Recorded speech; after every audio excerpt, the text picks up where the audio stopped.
Belal Muhammad versus Gilbert Burns takes place this weekend in the co-main event of UFC 288, Sterling versus Cejudo, and I can't wait for this title elimination bout in the welterweight division. This is a massive one. The winner of this one has got to get a title shot next, whether or not it be instead of Colby Covington against Leon Edwards, or maybe they'll be the backup opponent and make way as a replacement opportunity to ensure their title shot. Maybe if they do go ahead and make Edwards versus Covington, even with the winner of this announced, because I think Covington maybe has dirt on someone at the UFC at this point. They seem so focused on getting him a title shot. Maybe they're just doing it for pay-per-view points, though. Who knows? Either way, I'm looking forward to the matchup this weekend. Neither of these men have taken this on ideal circumstances. That needs to be mentioned in this video as well. We've got Belal Muhammad, who took this fight either at the end of Ramadan or just after he had finished Ramadan. I'm not too sure on that, but it was definitely a factor, and it is a factor going into this fight. Maybe it'll be a positive one in hindsight. Who knows? Because, you know, with the water and food restrictions that come along with Ramadan, maybe that'll help him make the weight on short notice. He might be a little bit lighter than maybe he normally would be without having a fight come up. Who knows? But with Gilbert Burns, he just fought on the last pay-per-view card at UFC 287. Went 3 rounds with Masvidal. Didn't take any damage really, but at the end of the day, he still did a 3-round MMA fight. But let's get into the prediction. I'm going to go with Gilbert Burns beating Belal Muhammad here. I think he's got this one in the bag, to be honest with you. I think the build-up is more ideal for him. I think we're going to see one of the best versions of Gilbert Burns because he's been so active. He doesn't cut too much weight anyway. He fought in January against Neil Magny. He's fought in April against Jorge Masvidal. Didn't really take any damage against either of them, and now he's got a ton of momentum coming into this matchup, knowing that his title shot's on the line. I'm really looking forward to seeing how he looks, but I think this is going to be a striking match. And I want to bring up as evidence as to why I think Burns is going to win. The Sean Brady matchup for Belal Muhammad was really sus to me. I know he got a TKO in the second round, and that was the main takeaway. And to be honest with you, maybe I was a little bit too hard on Sean Brady because of him getting TKO'd by Belal Muhammad, who, let's face it, isn't known for finishing people in the UFC whatsoever, let alone by KO. I think that might have been his first one outside of like a rear naked choke in terms of a finish. But he's not known for finishing on the feet. You know what I'm saying? He doesn't have pop in his hands. He doesn't throw too much heat in his shots. He rocked Sean Brady in the second round, and then it was like Brady got rocked and just never recovered, and Belal Muhammad spent like 45 seconds just non-stop punching him in the face, and Brady was trying to move and escape, and Belal couldn't put him down or drop him or KO him, so the referee was just like, okay, Sean Brady, you aren't throwing anything back. We're going to have to stop this fight. It was a weak-looking TKO, a weak-looking standing TKO, but I want to talk about the rest of that performance. I thought Sean Brady was going to beat Belal Muhammad because I didn't rate highly enough the takedown defense of Belal Muhammad. I thought to myself, well, Sean Brady's not the best on the feet, but neither is Belal Muhammad. And Sean Brady was still, with a shattered nose, able to out-grapple Michael Chiesa, who's a big dude and a good grappler in that welterweight division. Out-grappled RDA, out-grappled Neil Magny. I know it's Neil Magny, but he beats Jeff Neal. So, you know, style-wise, I thought, you know what? Maybe Brady will be able to deal with the grappling of Belal Muhammad and win based on the first 2 rounds by taking the back or something along those lines. Who knows? But I was wrong.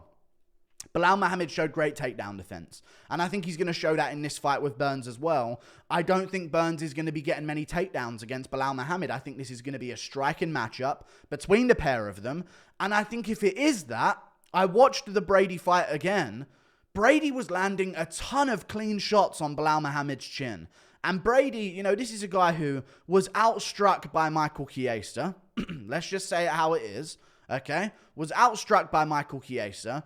Had real issues with Court McGee, because whenever he couldn't get Court McGee down, Court McGee was actually giving him some problems on the feet. I think Brady dropped him in that fight in 1 round, but outside of that, it was more just...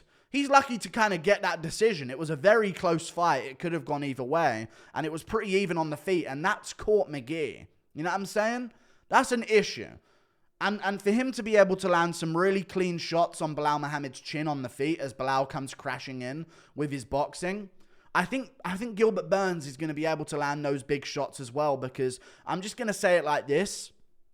If Gilbert Burns can stay composed with Jorge Masvidal going after him and Khamzat Chimaev going after him, even though he's been dropped by a jab before it, and land these big shots that rocks these opponents and hurts them and able to land on the chin clean with big power in that welterweight division. Sorry, my mustache is really annoying me. I'm going to curl it. There you go. We're all good. If he can land those shots under the pressure of a Khamzat Chimaev crashing towards him, I think he's going to be able to cope with the pressure of a Belal Muhammad in front of him trying to pressure him. That's my opinion. I think Belal's going to be boxing with his pitter-patter style, and I think because he doesn't have much power, it's going to give Burns a little bit more confidence and a little bit more composure in the pocket to land those big shots. And I think he's going to drop Belal Muhammad because let's not forget about this in Gilbert Burns' career. He's got power in those hands and way more power than Belal Muhammad. So if this is a stand-up fight, I think Burns is a better striker than Sean Brady. I think Burns would like KO Court McGee whenever Sean Brady fought him. I think Burns would finish Chiesa on the feet as well. I think he's got underrated stand-up. And I do want to mention this. Burns has got big KO power. And not only is he a better striker than Sean Brady, but he's also, I think, got more confidence in his ground game off of his back at least, because of his jiu-jitsu background. I think Brady might be, who knows, as confident as Burns going forward with his grappling and being offensive with the grappling and ending up on top, who knows. But off of his back, I think Burns is less worried about Belal Muhammad taking him down than Brady was about Belal taking him down. So I don't think he has to worry about that. And I think he's just going to be way more composed. And he's got KOs in his career. You know what I mean? Like he slept Damian Maia with a big shot, hurt him badly, finished him off on the ground by TKO. And Damian Maia took him down and he scrambled and, you know, sort of like wiggled his way from out underneath against Damian Maia and maybe rolled for a leg at one point and got back up to his feet in that fight and had no issues with the takedowns of Maia whatsoever. He also has other KOs in his career, mainly at lightweight, but still brutal KOs in his career against Dan Moret, Jason Sego. He had a few really vicious finishes there by KO where he like folded people in on themselves against the cage. We saw him drop Khamzat Chimaev in their fight, kind of. He wobbled him and then subsequently Chimaev went down. So it was like a delayed knockdown type situation. But Gilbert Burns has got power. You know what I mean? Even against Tyron Woodley, he didn't get awarded with them, but he knocked down Woodley twice. You know what I mean? He almost knocked Usman off of his feet as well. There's real heat in those shots. He was wobbling Jorge Masvidal. I don't think Burns has as good striking as those opponents.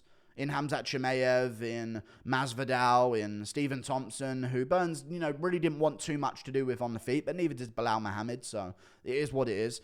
I think Belal's got better offensive grappling in terms of like getting people to the ground, but I don't think he's got better jiu-jitsu than Burns. So I think Burns is going to be safe on the ground at least. I don't think Belal's going to be in good enough form where his like timing's going to be down. That's the big thing about having a training camp, is getting in those multiple sparring sessions a week to be able to make sure your timing's on point going into the fight and having that confidence that you're in shape and you're ready for a striking match against a guy with power. And I think Belal Muhammad might look the worst on the feet we've ever seen him in. Because if you look at his Leon Edwards matchup, which he had on short notice as well, he was really, really inactive and hesitant in that fight, if you remember it. Very. You know, you look at him in the Sean Brady fight, he walked forward. This is one he had full training camp for. In the first round, he went for 62 strikes. Or no, he went for 80 strikes on the feet against Sean Brady and landed 26 of them. Brady landed 25, but you can make an argument that Brady landed the better shots. Either way, he tried 80 shots, landed 26 of them. But against Leon Edwards, when he stepped in on short notice before, he tried 24 and landed 8. And it was like he didn't really want to close the distance. He was overthinking himself a little bit. His timing was a bit off. He got caught by that head kick in the first round and wobbled, and Edwards was just outstriking him outside of that moment as well. He didn't really go for a takedown, really. He just sort of pushed Edwards up against the cage. Edwards actually initiated a takedown attempt on Belal at one point. But yeah, his output was much lower, and he second-guessed himself a bit in that fight, and he took that on short notice. I think we're going to see that again here. And if he does take it slower, I think it favors the power. If you're going punch for punch, like a couple shots a minute versus a couple shots a minute, you're just, who's going to get dropped here? Who's going to get wobbled here? Burns has got more power, and I think he has as good of a chin. Now, to talk about how Belal Muhammad might have a chance here, He has got a lot of momentum. Maybe he was joking with us about how out of shape he was, and maybe he was staying ready for this whole situation. Maybe he was staying ready to fill in for Masvidal or Burns if anything happened at UFC 287. He has a really decent jab for a welterweight, really decent jab, and we've seen Gilbert Burns have problems with the jab. He got dropped by Khamzat Chimaev with the jab. He got dropped by Usman with the jab, and Usman really kind of exposed him with his jab. But when you look at Belal Muhammad and he has a 72-inch reach, that's something I don't really like here. You know, it's a different type of jab because Burns doesn't have long arms. You know what I mean? He's got short, stocky arms, 71 inches of reach. Belal Muhammad has an inch of reach advantage over him. And the people who have given Burns problems on the feet with a jab, 75 inches of reach for Khamzat Chimaev. I'm going to check it. I think it's 76 for Usman. It is 76 inches of reach for Kamaru Usman. I don't think Belal's going to be able to punish Burns with the jab as much as a taller, rangier Khamzat Chimaev or Usman was able to do to him. And I also think what I saw against Sean Brady from Belal Muhammad was him coming forwards and sort of throwing out the jab, trying to land the two. And because Sean Brady's not as tall as maybe some of Belal's other opponents, he was throwing these shots without like lifting his shoulder up with them, if you know what I mean. So his chin was quite high coming in, and he was throwing them like lower than his shoulder level and just trying to sting the bottom of the chin of Brady at times because Brady was so hunched up. I think if he does that against Burns and he's throwing low to catch Burns is going to time him over the top with something clean. And I think he's going to drop Belal Muhammad with a left hook or wobble him and then finish him. Who knows? But I think he's either going to drop him, jump on him and sub him, or he's going to drop him or wobble him and then finish off by TKO on the ground and pound or against a cage and finish off Belal Muhammad by KO. I know he didn't look amazing against Jorge Masvidal. It was a huge moment for Gilbert Burns. Let's not forget that. And we need to talk about that with Belal Muhammad as well because so far, he hasn't had many big moments in his career, you know. He had the Sean Brady fight, which was kind of a big moment for him. Main card of a pay-per-view, I get that. But outside of that, you know, in his main event against Vicente Luque, who, by the way, Gilbert Burns can train with to prepare for Belal Muhammad, because Luque's getting ready for RDA right now, and Luque's a main training partner and best friend of Gilbert Burns, so he can give him a few tips and tricks on, you know, how. And I love that Gilbert Burns was so willing to take this on short notice, because it tells me that if he was getting messed up by Luque in the gym and saw Luque get beaten by Belal Muhammad, I'm sure he would sort of be like, damn, I kind of don't want to take that fight right now. But he's like jumping on this opportunity. Oh, give me Belal Muhammad. I like the confidence in that. I like that he can train with Luque in the build-up. And let's be real, the Luque versus Belal Muhammad fight, I picked Belal to win. But Belal was very hesitant there as well. Extremely hesitant. It's like if he doesn't completely disrespect someone's stand-up game and know they don't have power, which Sean Brady doesn't really have. He doesn't have knockout power.